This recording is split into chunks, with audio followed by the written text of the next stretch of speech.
Elle n'avait jamais quitté sa terre natale. Ni pour l'aventure, ni par curiosité. Mais ce matin-là, debout face à l'embarcadère battu par les vents, elle savait qu'il ne s'agissait pas d'un départ, c'était un saut dans l'inconnu. Pour sauver son fils, elle était prête à tout. Alaska. Septembre 1921. La mer grinçait, le ciel semblait figé dans une attente glaciale. Sur le quai, la silhouette d'une femme frêle, emmitouflée dans un manteau trop fin pour ce genre de voyage. Elle s'appelait Ada. 33 ans. Couturière. Veuve sans bague. Mère d'un petit garçon, Bennett, que la tuberculose rongeait jour après jour. On lui avait parlé d'une expédition dans le Grand Nord. Une île lointaine, isolée, inhabitée. L'expédition cherchait une femme pour cuisiner, coudre, maintenir un semblant de foyer dans un désert de glace. Le salaire, $50 par mois. Une fortune pour elle. Une promesse de traitement pour son fils. C'était cela, ou le regarder s'éteindre lentement. Elle n'avait ni armes, ni formation de chasseuse. Elle avait appris à lire, à écrire, à prier, à nettoyer des maisons blanches. Pas à survivre dans un monde de silence et de glace. Mais elle savait tenir une aiguille avec une précision chirurgicale. Elle pouvait transformer une peau de renard en manteau qui repousse le froid comme une cuirasse. Ada n'était pas une héroïne. Elle était une femme pauvre avec une peur panique des ours blancs et un amour viscéral pour son enfant. On lui avait promis qu'elle ne serait pas seule. Qu'il y aurait d'autres femmes. D'autres voix qui lui ressembleraient. Elle avait cru ces mots. Elle voulait y croire. Car l'alternative était insupportable. Mais ce matin-là, les visages familiers ne sont jamais apparus. 4 hommes l'attendaient sur le bateau. Tous jeunes, tous blancs. Elle ne les connaissait pas. Ils parlaient fort, riaient comme si le monde leur appartenait. Elle tremblait. Pas du froid, mais de cette sensation de piège qui lui serrait la gorge. Un homme lui dit qu'il trouverait d'autres familles en chemin. En Sibérie. Elle ne savait pas si elle devait le croire. Elle le fit quand même. Parce que l'espoir, parfois, est le seul vêtement qu'on a sur les épaules. Alors elle posa un pied sur la passerelle du navire, en silence. Derrière elle, le continent. Devant elle, une île qui n'apparaissait pas encore sur l'horizon, mais déjà dans son destin. Ada n'avait pas grandi dans un foyer stable, ni dans une communauté où l'on transmettait les savoirs anciens à voix basse, autour du feu. Son enfance s'était jouée sous les croix blanches des missions méthodistes. Et dans ces lieux, l'Arctique n'était pas un monde à comprendre, c'était un lieu à fuir, à civiliser, à faire taire. Elle était née en 1898, sur la péninsule de Seward, dans un petit village autochtone où la neige ne tombait pas pour décorer, mais pour dominer. Là-bas, le vent n'était pas une brise, c'était une force qui arrachait la peau. Les erreurs coûtaient la vie. Les pas sur la glace devaient être sûrs, les instincts aiguisés.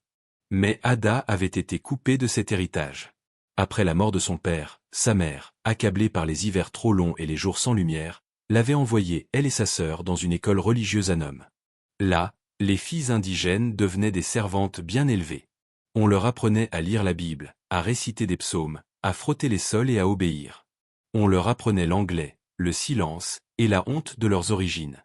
On ne leur apprenait pas à piéger un renard, à lire la neige, à construire un abri de glace. Ces savoirs-là, jugés primitifs, étaient laissés à l'oubli. Mais il y eut une exception. Une seule chose qu'on laissa intacte, car elle servait aux Blancs, la couture. Ada apprit à coudre avec une précision rare. Dans le Nord, coudre n'était pas une coquetterie. C'était une question de vie ou de mort. Une couture bien faite pouvait retenir la chaleur. Une parka bien doublée valait plus qu'un fusil si l'on voulait survivre au vent polaire. À 16 ans, elle épousa Jacques Blackjack, un chasseur-meucheur. Mais l'union ne fut pas un refuge. Elle fut un piège. Jacques la battait, la privait de nourriture, disparaissait pendant des jours. Quand il revint pour la dernière fois, c'était pour l'abandonner avec un enfant malade dans les bras. Ada donna naissance à 3 enfants. 2 moururent jeunes. Bennett, le dernier, lutta contre la tuberculose comme on lutte contre une marée noire. Lentement, sans espoir. Ada marchait des kilomètres à travers la neige pour chercher du travail, laver les vêtements des chercheurs d'or, coudre des gants, préparer des repas. Mais jamais assez pour payer les soins. Alors un jour, le cœur serré, elle confia son fils à un orphelinat religieux. Le même genre d'endroit qui lui avait volé son enfance. Elle se promit que ce serait temporaire. qu'elle reviendrait. Mais dans son regard, il y avait déjà l'ombre de l'irréversible. Ada n'avait pas cherché l'aventure. Elle avait cherché une solution. À Nome, les hivers semblaient chaque année plus longs, plus lourds. Le travail se faisait rare, les pièces s'usaient vite, et le visage de Bennett hantait chacune de ses nuits. Lorsqu'elle entendit parler d'une expédition vers une île du Nord, elle n'y prêta d'abord qu'une attention distraite. Ce genre d'histoire circulait souvent dans les ports, des hommes ambitieux, des cartes incomplètes, des promesses trop grandes pour être vraies. Mais celle-ci offrait $50 par mois. Une somme irréelle pour une femme comme elle. On cherchait une couturière. Une femme capable de réparer, d'entretenir, de tenir un camp en vie. On lui parla de sécurité, de ravitaillement régulier, d'un séjour court. Quelques mois, tout au plus. Le temps de planter un drapeau, de mener des relevés, puis retour au continent. Ada posa peu de questions. Elle savait ce que valait l'attente. L'expédition était menée par un homme cultivé, charmant, connu pour ses discours rassurants. Il parlait de l'Arctique comme d'un territoire amical, presque docile. Il présentait l'île comme une opportunité, un futur poste avancé, une promesse de progrès. Ada n'écoutait pas ces mots-là. Elle pensait au salaire, à la médecine, à son fils. Elle hésita pourtant. Elle avait peur. Des animaux sauvages, surtout des ours. Des lieux sans arbres, sans route, sans voie familière. Et plus encore, des hommes. Sa vie lui avait appris ce que signifiait être enfermée avec eux, dépendante, invisible. On lui assura qu'elle ne serait pas seule. Que d'autres familles autochtones les rejoindraient. Des femmes, des enfants. Des voix connues. Cette promesse pesa lourd dans sa décision. Le jour du départ, le quai était presque vide. Les familles promises ne vinrent jamais. Les habitants de Nome, ceux qui connaissaient la glace et les saisons, avaient observé l'équipement, les dates tardives, les réserves trop maigres. Ils avaient refusé de monter à bord. Ada resta immobile, un instant. Elle pensa reculer. Dire non. Descendre. Mais les hommes insistèrent. Ils recruteraient d'autres familles en chemin, en Sibérie. Ce n'était qu'un contretemps. Ada voulut les croire. Parce que croire était plus simple que renoncer. Alors elle monta à bord. Le navire s'éloigna lentement du port. 4 hommes à l'avant. Une femme à l'arrière. Et, dans une caisse, un petit chat offert comme mascotte. Une présence dérisoire, mais vivante. Alors que la côte disparaissait dans la brume, Ada sentit une peur sourde s'installer. Pas une panique. Quelque chose de plus lourd. La sensation qu'une promesse venait déjà de se fissurer. Rangel. Un nom sec, perdu dans les brumes arctiques, presque oublié des cartes. Quand l'île apparut enfin, floutée par le brouillard, elle n'avait rien d'un refuge. Pas un arbre. Pas une ombre humaine. Rien que du vent, du vide, et une étendue grise qui avalait l'horizon. Mais il fallait bien poser pied. Et survivre. Les hommes commencèrent par monter un camp rudimentaire. Quelques tentes, des pieux de bois flottés, des couvertures épaisses qu'ils espéraient isolantes. Ils dénichèrent une pente abritée pour y construire une structure plus solide, un squelette de rondins, des parois renforcées avec des blocs de neige, un toit de terre gelée. Au centre, un poêle à bois, leur cœur battant. Ada, elle, s'occupa du reste. Elle reprisa les vêtements abîmés par le sel et le vent. Elle fit bouillir les maigres provisions. Elle cousait des moufles, raccommodait les bottes, et dormait dans un coin de cuisine improvisé, séparé du reste par une mince toile. Les jours avaient une routine presque stable. Allen lisait ses livres scientifiques à voix haute, Milton écrivait sur une vieille machine à écrire, Lorraine chantonnait des poèmes inventés. Et Vic, le petit chat gris, se glissait entre les jambes, réclamant de la chaleur. Ces instants de normalité, la vapeur du thé, une blague mal placée, une chanson murmurée donnaient parfois l'illusion d'un monde ordinaire. Mais l'illusion ne tenait jamais longtemps. La nuit tombait tôt, et avec elle revenaient les murmures intérieurs. Ada pensait à Bennett, chaque soir, chaque matin. À son souffle faible, à sa voix absente. Son absence creusait un vide que même le silence de l'Arctique ne pouvait remplir. Les hommes, au début polis, devinrent plus durs. Ils la taquinaient, parfois méchamment. Ils ne comprenaient pas ses larmes silencieuses, sa peur, son isolement. Ils la traitaient comme une domestique, pas comme une membre de l'équipe. Une présence utile, mais invisible. Et puis il y avait les ours. Leurs traces dans la neige. Leur silhouette parfois, au loin, entre deux collines. Un soir, Ada entendit un souffle. Un grognement. Juste derrière la toile. Elle resta figée, les yeux ouverts dans l'obscurité, glacée jusqu'à l'âme. Elle n'avait pas d'arme. Juste un couteau à neige. Trop fin. Trop court. Quand les hommes rentrèrent ce soir-là, elle avait les lèvres bleues, le regard fixe, recroquevillé près du poêle éteint. C'était le début.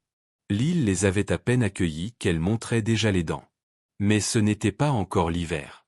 Le vrai froid, celui qui ronge les os et fait taire les esprits, n'avait pas encore frappé. Et Ada ne savait pas que ce camp, fragile et imparfait, deviendrait bientôt sa seule frontière contre l'oubli. L'hiver n'arriva pas brutalement. Il s'infiltra. Dans les coutures des vêtements, sous la porte de bois mal calée, entre les gestes quotidiens. Un matin, le soleil resta bas à l'horizon. Le lendemain, il ne revint pas du tout. La nuit devint leur seule compagne. Les jours se confondirent. Tout ce qui était rythmé, les tâches, les rires, les marches devint flou. On mangeait quand on avait faim, on dormait quand on pouvait. Les visages pâlirent, les regards se firent lointains. Et dans l'ombre, la peur grandissait. Les provisions diminuèrent plus vite que prévu. Les chasseurs ne rapportaient presque rien. Les pièges restaient vides. Les rares prises étaient maigres, parfois impropres à la consommation. Les hommes se montraient toujours confiants, du moins en apparence. Mais Ada voyait leurs mains trembler autour de la marmite. Leur silence devant les cartes. Leur fatigue qui devenait chronique. Le bois manquait aussi. Ils déplacèrent le campement pour trouver du bois flotté, du combustible, du sens. Mais l'île semblait se refermer sur eux. Chaque tentative devenait plus pénible, plus désespérée. Le vent hurlait comme un être vivant. La cabane tremblait la nuit. L'humidité gelait sur les murs intérieurs. Puis il y eut l'attente. Celle du navire promis. On leur avait dit qu'un ravitaillement viendrait. Un bateau chargé de nourriture, d'hommes frais, de courriers. Ils guettaient la mer chaque jour, dressant des lunettes vers l'horizon. Mais les jours passèrent. Les semaines. Et rien. Le navire n'arriva jamais. À partir de là, quelque chose se brisa. La réalité les frappa de plein fouet. Ils étaient seuls. Vraiment seuls. Perdus sur une île oubliée par ceux qui avaient orchestré cette expédition sans conscience. Ada sentit le changement dans l'air. Les voix se firent plus sèches. Les gestes plus brusques. On ne la regardait plus que lorsqu'on avait besoin d'elle. Elle n'était plus qu'une fonction. Une présence muette. La femme qui coud, qui lave, qui sert. Elle ne mangeait qu'après les autres. Ne parlait plus beaucoup. Et quand elle pleurait, la nuit, personne ne lui demandait pourquoi. Son corps s'amincissait. Ses forces aussi. Mais ce n'était pas encore la faim qui la brisait. C'était l'oubli. L'idée que personne ne viendrait. Que le monde continuait sans eux. Et dans cette nuit interminable, quelque chose d'essentiel s'éteignit. L'espoir ne quitta pas Ada d'un seul coup. Il se retira lentement. Comme la lumière au solstice. Le froid ne reculait plus. Il devenait le décor permanent, l'ennemi invisible qui s'insinuait dans les articulations, dans les pensées. Et la faim, elle, devenait un second souffle discret au départ, puis obsédant, hurlant. Les vivres étaient presque épuisés. Les regards se croisaient moins. Les mains tremblaient plus. Alors les hommes décidèrent. 3 d'entre eux, Allen, Fred et Milton, partiraient. Ils traverseraient la banquise jusqu'à la Sibérie pour chercher de l'aide. Rester derrière n'était pas un choix. C'était une désignation. Lauren Knight était trop malade pour marcher. Ses dents bougeaient, ses gencives saignaient. Son corps se vidait. Le scorbut l'avait pris. Ada resta donc avec lui. Personne ne lui demanda son avis. Le matin du départ, les chiens harnachés, les traîneaux chargés, elle les regarda s'éloigner lentement dans le blanc absolu. Elle voulut croire à leurs promesses, on reviendra vite. Tiens bon. Mais dès le lendemain, une tempête se leva, effaçant toute trace. Ada se retrouva seule. Seule avec le malade. Seule avec les ours. Seule avec ses peurs. Lauren était alitée, faible, irritable. Il critiquait tout. Sa manière de cuire la viande. De raccommoder les vêtements. De tenir le feu. Même allongé, il gardait ce ton de commandement, comme si son autorité survivait à son corps. Un jour, elle le trouva effondré dans la neige, inconscient près du bois à brûler. Elle le tira jusqu'à l'abri, haletante, le visage gelé. Elle faisait tout. Cuisiner. Gratter les pots. Vider les pièges. Raviver le feu. Et elle le faisait en silence, souvent affamée, toujours apeurée. Elle n'avait toujours pas osé prendre un fusil. Elle ne portait sur elle qu'un couteau de neige, mince comme une lame d'ombre. Quand les bruits de pas se rapprochaient la nuit, elle restait immobile, les yeux ouverts dans le noir, à prier que ce ne soit qu'un rêve. Lorraine, lui, ne remerciait jamais. Il l'accusait même parfois de l'affamer volontairement. Elle lui répondit calmement, « Moi aussi, je meurs de faim. » Les jours devinrent des gestes. Les gestes devinrent mécaniques. Ada ne parlait plus. Elle écrivait parfois, dans un petit carnet. Un jour, elle rédigea presque un testament. Pas un acte juridique. Un message pour Bennett. Pour qu'on lui dise un jour qu'elle avait tenu, qu'elle avait essayé. Et pourtant, dans cette lente agonie, quelque chose tenait encore. Quelque chose en elle refusait de céder. Pas par orgueil. Par devoir. Parce que personne ne le ferait à sa place. Parce qu'elle n'avait plus que cela, survivre. La peur ne quitta jamais complètement Ada. Mais un matin, elle cessa de la paralyser. Il ne restait rien à attendre. Plus de navires à guetter. Plus de pas à espérer dans la neige. Lorraine était trop faible pour se lever. Il dormait mal, gémissait la nuit, s'énervait le jour. Ada avait cessé de répondre. Elle n'avait plus le temps, ni l'énergie, ni même la voix. Tout son être était concentré sur une seule chose, survivre. Alors elle sortit. Pas longtemps au début. Juste assez pour poser un piège. Puis deux. Puis apprendre à les tendre, à les cacher, à les surveiller sans se faire repérer par les renards.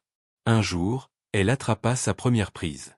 Un petit animal maigre, mais vivant. Elle le tua maladroitement, en pleurant. Puis elle recommença. Le lendemain, elle fit mieux. Ce n'était pas de la cruauté. C'était de l'apprentissage. De l'instinct qui revenait. Elle n'avait jamais tiré avec une arme. Mais elle commença à s'exercer. D'abord seule, avec les mains qui tremblent. Ensuite avec plus d'assurance. Elle fabriqua des cibles de fortune. Un jour, elle visa un oiseau, et l'atteignit du premier coup. Ce n'était pas de l'héroïsme. C'était du concret. Un oiseau, c'était du gras. Et du gras, c'était de la chaleur. Chaque jour, elle faisait un peu plus, porter du bois, réparer le toit, surveiller les alentours. Elle monta même une petite plateforme au-dessus du camp, un poste d'observation contre les ours et contre l'oubli. Son couteau de neige ne lui suffisait plus. Désormais, elle portait le fusil. Lorraine la regardait avec mépris, parfois. Il la reprenait encore. Lui disait qu'elle dépouillait mal les bêtes. Qu'elle faisait tout de travers. Un jour, elle ne répondit pas. Le lendemain, elle lui dit simplement, « Je le fais à ma manière. » Et il n'y eut plus de discussion. Ce n'était pas seulement un changement de méthode. C'était un basculement invisible. Ada, que l'on traitait comme une ombre, reprenait le contrôle. Elle ne survivait plus par peur de mourir. Elle vivait, parce que c'était son choix. Elle n'était plus la femme qui attendait qu'on la sauve. Elle devenait celle qui tenait debout. Dans l'enfer glacé, dans le silence, dans la faim. Et dans cette décision de vivre, il y avait plus de force que dans toutes les armes qu'on lui avait refusées. Lorraine ne parlait presque plus. Sa voix, autrefois autoritaire, n'était plus qu'un murmure râpeux. Ses bras n'avaient plus de force, ses yeux restaient souvent fermés, même éveillés. Il mourait à petit feu. Ada faisait ce qu'elle pouvait. Lui mouillait les lèvres. Lui tenait la main quand la douleur le pliait. Mais elle savait. Il ne sortirait pas de cette cabane. Et elle resterait seule. Il s'éteignit par une nuit sans lune, son souffle s'effilant jusqu'à disparaître dans le silence. Il n'y eut ni cri, ni sursaut. Juste un relâchement. Comme une corde qui casse dans l'obscurité. Ada ne pleura pas tout de suite. Elle resta longtemps immobile à le regarder. Comme pour s'assurer qu'il ne souffrait plus. Puis, au matin, elle l'enroula dans des pots, lentement, méthodiquement. Il faisait encore trop froid pour creuser la terre. Elle empila des blocs de bois et des pierres autour de son corps, formant une barrière contre les bêtes. Ce n'était pas un cercueil. C'était un rempart. Et elle reprit ses gestes. Trapper. Coudre. Allumer le feu. Se nourrir. Survivre. Chaque acte devenait un rituel. Non pas pour vivre mieux, mais pour ne pas sombrer. Elle était désormais seule avec Vic, le chat, dernier témoin d'un camp vidé de ses voix. Les semaines passèrent. Puis des mois. Le ciel changea, imperceptiblement. La lumière revint. Les oiseaux aussi. Ada, plus maigre que jamais, continuait. Une seconde année seule commençait. Elle n'attendait plus rien. Mais un matin, le sol vibra. Un grondement, d'abord lointain, puis plus proche. Elle crut à une illusion, un animal, un souvenir. Mais le bruit persistait. Elle grimpa sur sa plateforme d'observation. Les jumelles en main. Et là, dans la brume, elle vit un mât. Un navire. Elle courut. Trébucha dans la neige. Prit de l'eau jusqu'aux genoux. Agita les bras. La peur de ne pas être vue était plus forte que l'épuisement. Sur la plage, un homme descendit. Un visage inconnu. Pas Allen. Ni Fred. Ni Milton. Où sont les autres? Demanda-t-elle. Le silence du marin fut plus cruel que n'importe quelle réponse. Elle comprit. Elle était la seule survivante. Et là, pour la première fois, Ada s'effondra. Pas seulement de fatigue, mais de chagrin. De solitude. Tout ce qu'elle avait porté, retenu, contenu, se brisa. Elle fut secourue. Le corps de Lorraine fut enfin enterré selon les rites. On la ramena sur le continent. Mais quelque chose d'elle était resté sur cette île. Quelque chose qu'on ne lui rendrait jamais.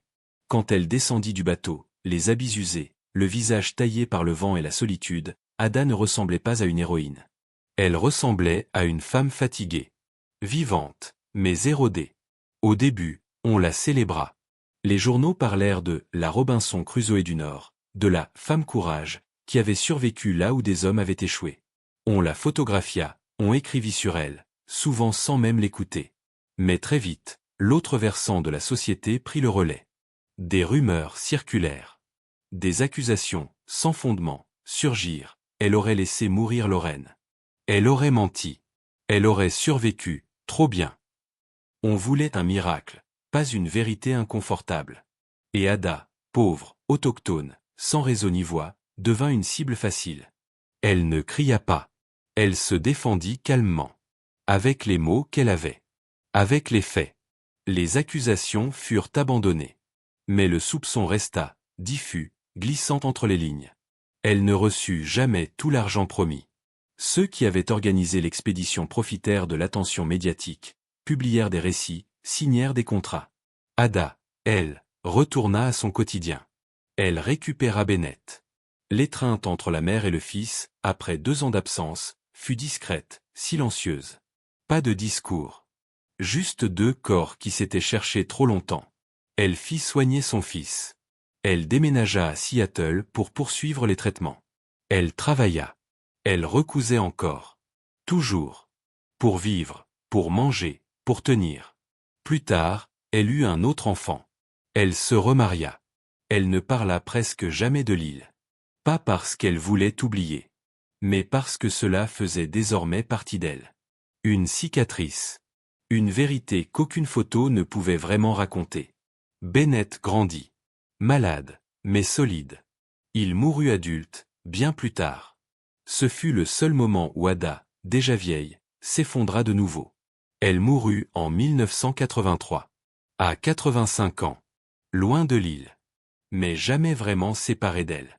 Après sa mort, quelques proches se battirent pour qu'on n'oublie pas.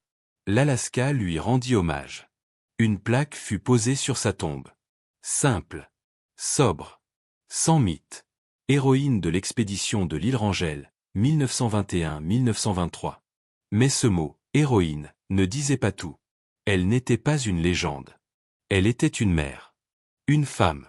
Une survivante qui, face au froid, à l'oubli, à l'injustice, avait choisi de vivre. Encore. Et encore. Si elle vous a ému, bouleversé, ou simplement fait réfléchir à ce que l'humain peut endurer, alors laissez un j'aime, abonnez-vous à la chaîne, et partagez cette vidéo. C'est ce qui nous aide à faire vivre ces récits oubliés. Merci d'avoir écouté. Et à très bientôt, pour une autre histoire vraie.